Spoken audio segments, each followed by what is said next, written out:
voice over IP, webcams, websites, social networks, contact databases, sales databases, and last night I did a quick count, 4,000 emails, as my Google desktop search showed me, going back and forth, just between the organizers. We ordered flash drives from London that were made in China. We found a local opportunity Knox, a program that helps disabled folks work, and they assembled the bags on your seats today. We brought together all these people throughout countries, throughout the world, and we did it because we're digital. And so I thought about our kids, and the kids who will and will not have these skills. Get the headset. And we struggle.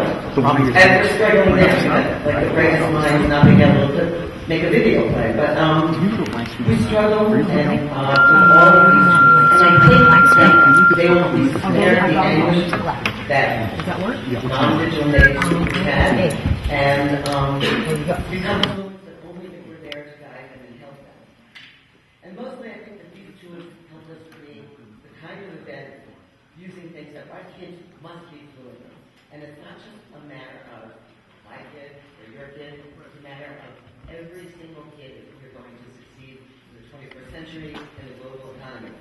My son told me a couple of weeks ago, he just graduated college, and Mom, all my interviews are on video cam, they're on web conferencing. That's how they want to talk to me. And he said, Mom, this is like more than just pulling your hair. You gotta make sure the room is lit correctly, you gotta take a really good shave, and you gotta make sure the file's not looking up your nose. And he said, I looked at myself, I looked at the content, and they were all in the room interviewing me because they were out past the computer, so they were disembodied people. So it's as simple as getting a job that's totally changed. And I think that that's just one example. When you insert a piece of digital hardware into any process, it's going to require new skills. What other skills would I need? So I was thinking, how do you ground nose your teacher in an online class? Like, what can you do?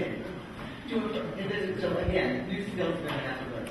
And regardless of what our kids turn out to be when they grow up, even the adults interesting would show they don't master the intricacies and nuance of digital language, they're going to be seriously disadvantaged. And I think of it as sort of developing a digital node, a digital radar. We say kids are naturals, they're natives here. They're really not. They like pressing buttons, they're really good at pressing buttons, they're not afraid, but they really don't understand the infrastructure of what's behind us, and when they don't, they're unsafe and uneducated. So I really believe whoever knows digital tools holds the power.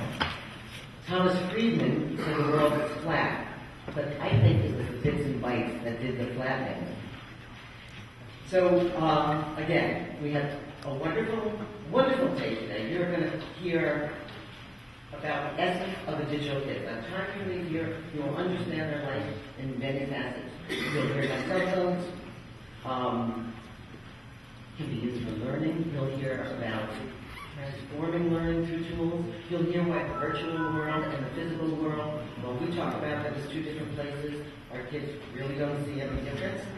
You'll hear from companies who've had to reinvent themselves to live in a digital world.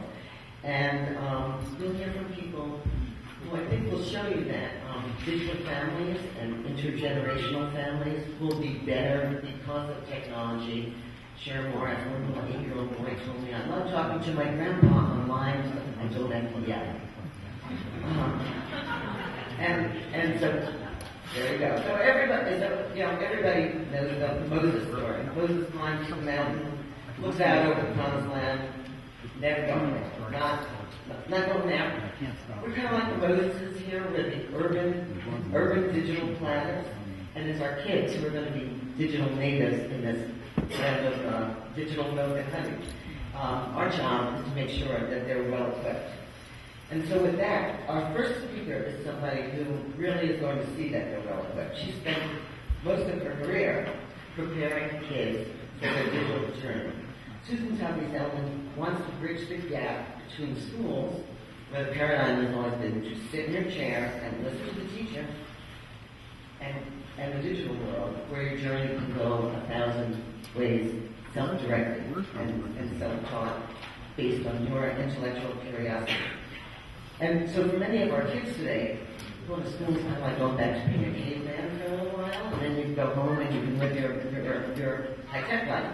Dr. Zellman was Ohio State Superintendent of Public Instruction until very recently, where she joined the Corporation for Public Broadcasting, where her mission is to bring the digital world into the classroom world and into the world of media.